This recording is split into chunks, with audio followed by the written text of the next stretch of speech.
서양 여성들 사이에서 두부는 살이 찌지 않는 치즈로 불리며 다이어트 식품으로 그 인기가 높아지고 있다고 합니다. 여러분은 두부를 얼마나 드시고 계신가요? 아마 많은 분들이 두부를 거의 매일은 아니라도 자주 드시고 계실 텐데요. 그만큼 두부는 우리에게 많은 사랑을 받는 식재료 중 하나입니다. 두부는 몸에 아주 좋은 음식이라고 알려져 있죠. 하지만 이 음식과 두부를 같이 먹는 경우 머지않아 병원에 갈 일이 생길 수도 있습니다. 또 이런 분들이 두부를 드신다면 몸에 좋은 것이 아니라 오히려 독이 되기도 하죠. 오늘 알려드리는 내용을 꼭 끝까지 시청하셔서 아까운 돈을 쓰고 건강을 잃는 일이 없으셨으면 좋겠습니다. 안녕하세요. 유익한 정보로 여러분의 건강을 채워주는 하루 비타민입니다. 여러 방식으로 요리해 먹기도 좋고 맛있는 두부는 과연 누가 만들었으며 언제부터 먹기 시작했을까요? 두부의 기원에 대한 진실은 사실 누구도 모릅니다. 하지만 그 기원은 크게 세 가지로 알려져 있는데요. 첫 번째 가설은 기원전 164년경으로 거슬러 올라갑니다. 중국 북부 지역의 한 왕은 콩을 먹고 싶어 하지만 아파서 콩을 씹기 어려워하는 어머니를 위해 콩을 갈아 두유를 만들다가 두부를 만들었다고 하는데요. 어머니를 위한 효심이 참 인상적이네요.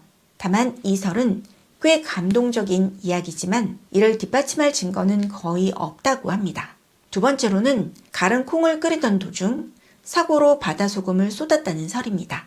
바다소금에는 두부를 응고시킬 때 필요한 칼슘과 마그네슘이 함유되어 있는데요. 이로 인해 끓고 있던 콩이 갑자기 제 상태로 변해 응고되었다는 이야기죠. 고대에는 콩으로 국을 끓여 먹었다는 이야기가 있기 때문에 두 번째 가설은 가능성이 없는 이야기는 아닙니다.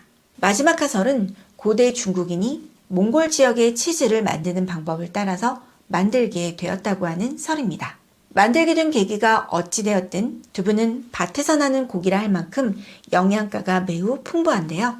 이렇게 좋은 두부가 우리나라에 전해지게 된 것은 외국과의 교류가 활발하던 고려 말 원나라로부터 전해진 것으로 알려져 있습니다. 처음에는 고기를 먹지 않은 승려들이 단백질을 보충하기 위해 먹었다가 민간에까지 퍼진 것으로 전해지고 있죠. 사실 날콩은 비린내가 날 뿐 아니라 단백질의 소화 요소인 트립신의 작용을 방해하는 성분도 들어있는데요. 두부의 경우 소화율이 95% 이상이며 다른 식품과도 잘 어울린다는 특징이 있습니다. 이런 두부는 특히 여성분들에게 좋은 효능이 있는데요. 이는 두부에 함유되어 있는 이소플라본 성분 때문입니다. 에스트로겐은 생리, 임신, 폐경에 이르는 여성의 일생을 조절하는 여성 호르몬의 하나로 인체에서 분비되는 가장 강력한 호르몬들 중 하나인데요. 두부에 함유된 이소플라본 성분은 에스트로겐이 부족할 때에는 에스트로겐을 생산하고 체내에 이미 에스트로겐이 많을 경우 이를 억제해주는 작용을 합니다. 에스트로겐이 과도하게 많을 경우 유방암, 난소암에 걸릴 수 있는 확률이 높아지는데요. 실제 유방암 환자의 80에서 90%는 이 에스트로겐의 문제로 인해 발생하게 된다고 알려져 있습니다. 폐경 후에는 에스트로겐이 감소해 체온 조절이 어려워지게 되고요. 이로 인해 갑자기 몸이 달아오르는 느낌이 든다거나 땀이 나는 증상이 나타날 수 있습니다. 피부의 혈관 확장으로 안면 홍조 등의 증상도 나타나게 되죠. 연구 결과 두부에 함유된 이소플라본을 섭취할 경우 안면 홍조의 빈도와 지속 시간을 개선하는 것으로 나타났습니다. 에스트로겐의 감소로 인한 문제는 여기서 끝나지 않습니다. 우리 몸의 뼈는 흡수되고 생성되는 과정을 반복하게 됩니다. 이때 에스트로겐은 비타민 D와 함께 칼슘의 흡수를 도와주고 뼈의 분해는 막고 재생산은 촉진해주는 역할을 하는데요.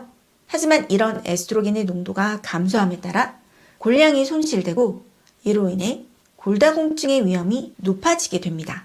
연구에 의하면 이런 문제 역시 이소플라본 섭취가 도움이 된다고 하는데요. 연구에 참여한 폐경 후 여성들에게 콩 이소플라본을 섭취하게 하였더니 골 흡수가 현저하게 감소된 것으로 나타났기 때문입니다.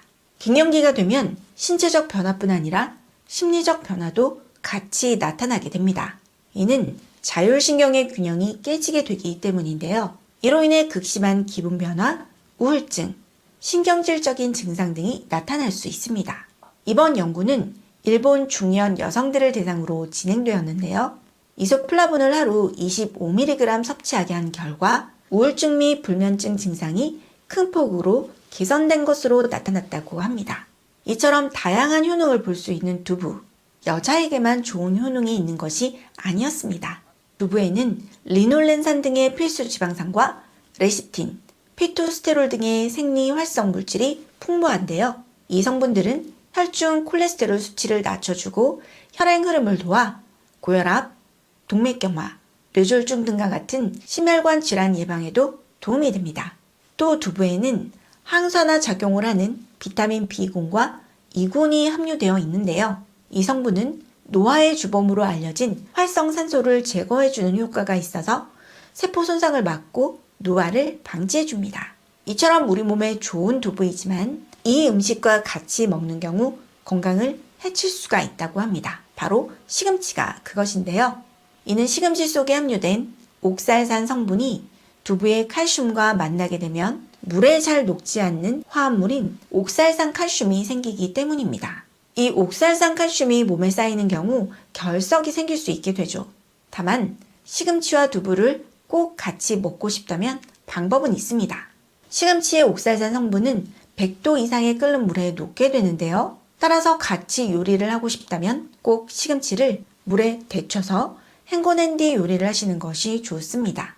두부를 지나치게 과다 섭취하는 경우 역시 문제가 될 수 있는데요. 두부의 사포닌은 여러 장점을 갖고 있지만 지나치게 섭취할 경우 몸속의 요오드가 빠져나가는 문제가 생길 수 있기 때문이죠. 다음으로는 통풍 환자의 경우 두부 섭취가 오히려 독이 될 수도 있습니다. 두부에는 통풍 환자에게 악영향을 미치는 퓨린 성분이 많이 함유되어 있는데요. 따라서 통풍 환자들의 경우 두부 섭취를 신중히 고려해보는 것이 좋습니다. 마지막으로 두부를 구입할 때에는 꼭 원산지를 확인해 보셔야 합니다. 요즘에는 시장이나 마트에 파는 대부분의 두부가 수입산 두부인데요. 이렇게 국내에 수입되는 수입산 대두의 경우 대부분 GMO, 즉 유전자 조작 작물이기 때문입니다. 물론 유전자 조작 식물의 안정성에 대해서는 찬반 논란이 있기 때문에 꼭 먹지 말아야 된다고 단정 지을 수는 없습니다. 하지만 우리 입으로 들어가는 건강을 위한 식품인 만큼 확실히 검증된 제품을 사 먹는 게 더 좋지 않을까요? 오늘은 두부의 효능과 두부와 같이 먹으면 안 되는 음식에 대해서 알아보았습니다. 오늘 내용 도움되셨나요? 구독과 좋아요, 알림 설정 잊지 마시고 지금 바로 꼭꼭 눌러주시고요. 오늘 내용이 도움되셨다면 이 영상을 주위 분들에게도 널리 공유해주세요. 그럼 저는 다음 시간에 더 알차고 유익한 내용으로 다시 찾아뵙도록 하겠습니다. 시청 감사합니다. 안녕.